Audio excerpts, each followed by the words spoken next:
Haleluya, terpujilah Tuhan Allah Bapa kita yang masih memberikan kita kesempatan untuk kita menikmati hari ini, menikmati berkat-berkat Tuhan di hari ini.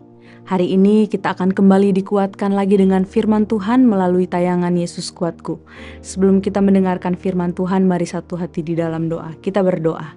Bapa kami yang baik, kami mengucap syukur kepadamu karena Engkau begitu baik dalam hidup kami. Hari yang baru Tuhan percayakan kepada kami untuk kami nikmati.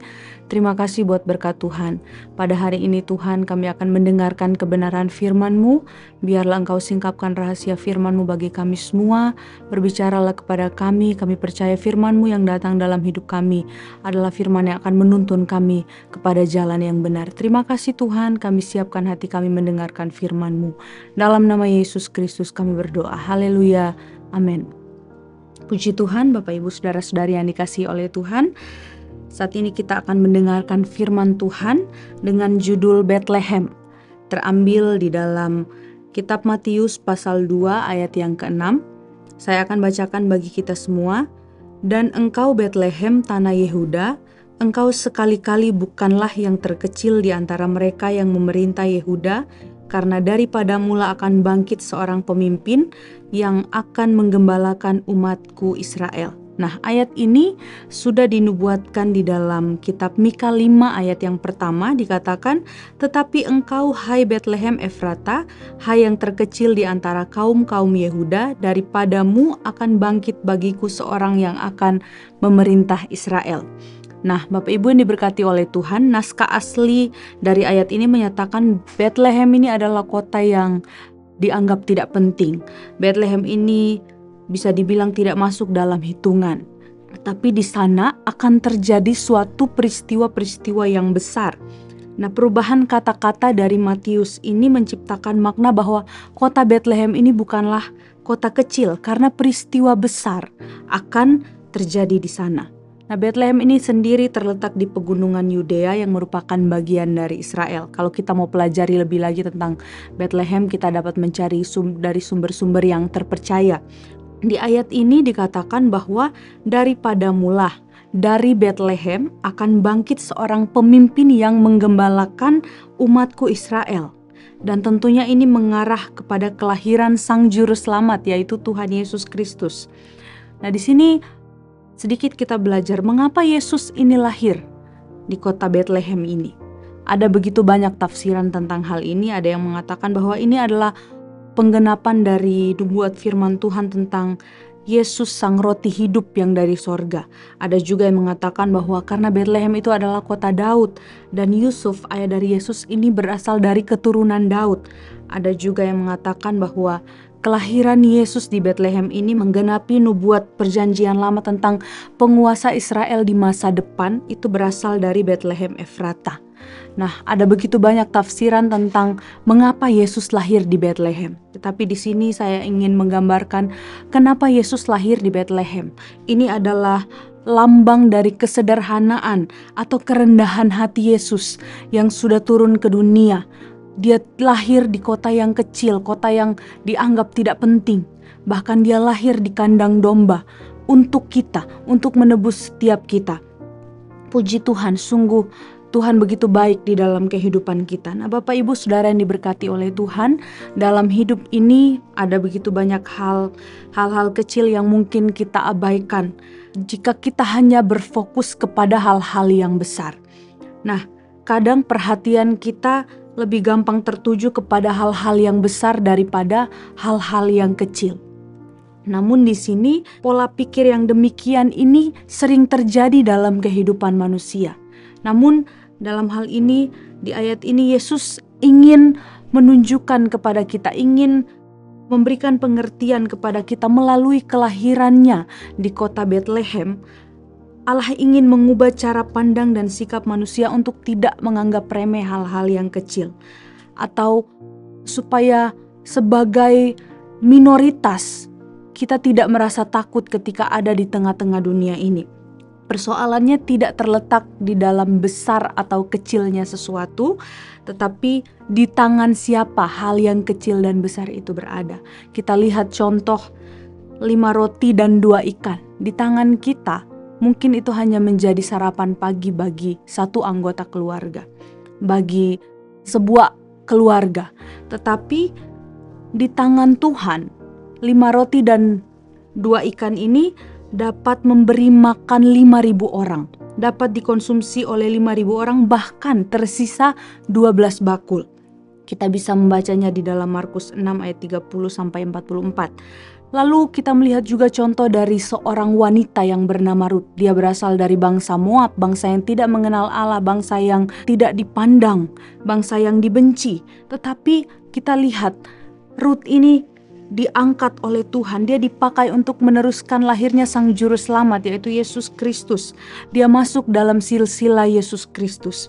Di sini kita melihat Alkitab ini memberikan gambaran yang sangat jelas, meskipun Bethlehem ini dianggap sebagai kota yang terkecil di Yehuda, tetapi para pemimpin Yehuda berasal dari Bethlehem, seperti Daud, bahkan Yesus Kristus sendiri.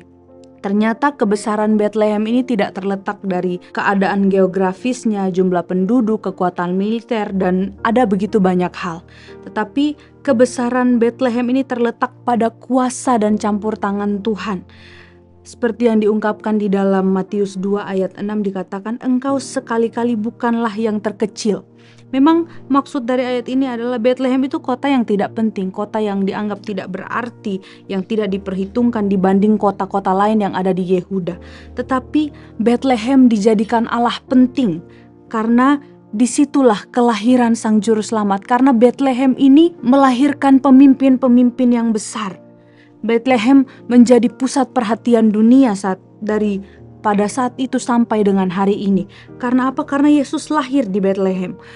Hal ini bukan semata-mata untuk memperkenalkan atau membuat Bethlehem ini menjadi populer, tetapi di sini kelahiran Yesus di Bethlehem ini adalah cara Tuhan juga untuk mengubah konsep hidup dan pelayanan orang yang percaya kepada Yesus, yang disebut orang-orang Kristen.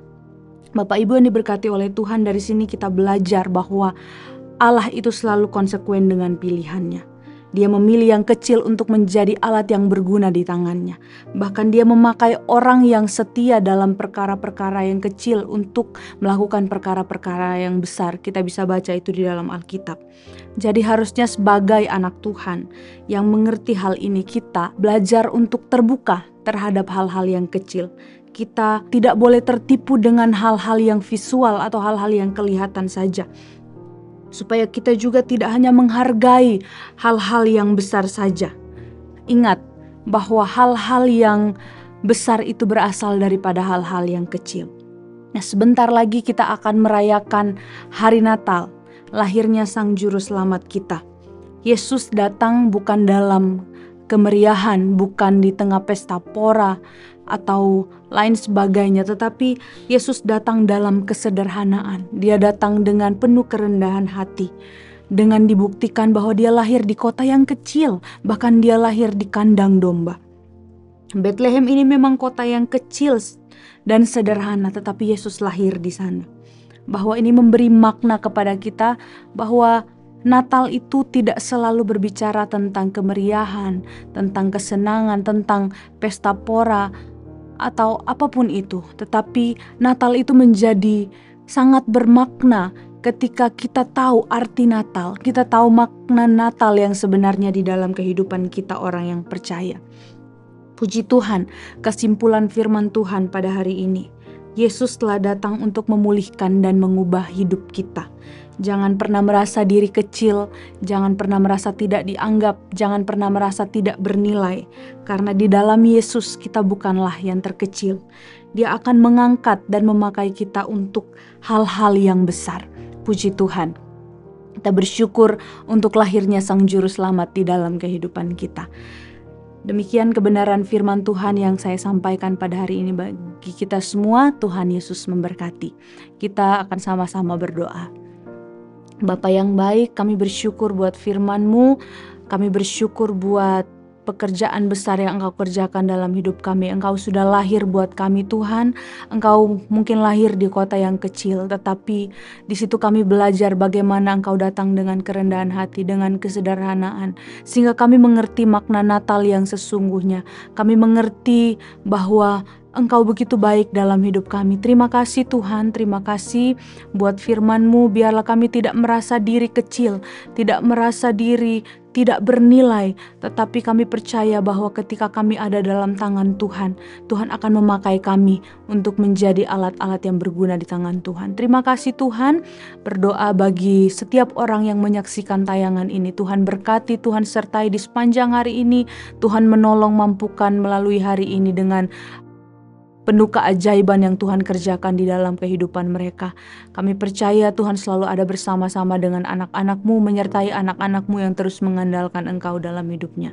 Terima kasih Bapa yang baik, seluruh kehidupan kami serahkan ke dalam tangan kasih-Mu. Ini menjadi doa kami, dalam nama Yesus Kristus kami sudah berdoa dan mengucap syukur. Haleluya. Amin.